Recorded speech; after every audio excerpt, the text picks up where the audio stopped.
बरं का.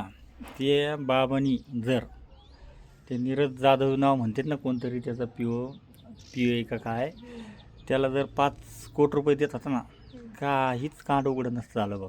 हे 5 कोटी द्यायचे ना त्याला 5 कोटी रुपये. मग हां काही असे किस्से पूर्ण नसते आले, आणि त्याचे एवढे कांड पूर्ण नसते हां आले. मी तर असं ऐकलंय, ते नीरजचं ज्यावेळेस लग्न झालं होतं का, तर याची नजर त्याच्या मंडळीवर गेली.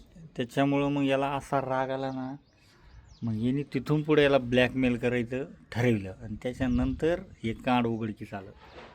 हां, हां हे दिले असते तर 5 कोटी रुपये तर नसते ना एवढे कांड पुढे आले.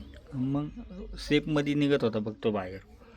पण 5 करोडच्या नादात आहे ना, आता 5,000 करोडची इज्जत घालून घेतली आयुष्य त्यांनी. घातलं त्यांना. हा मूर्ख निर्णय झाला त्याचा बाबाचा. द्यायला पाहिजे होते 5 करोड. इकडे किती काय छापले असते परत बरं त्यांनी. झालं नाही दिलं तर सांगा, असे कांड तर समोर आले ना त्याचे, नाही आणखी किती दिवस असे सुरू राहिलं असतं ना. बरोबर आहे.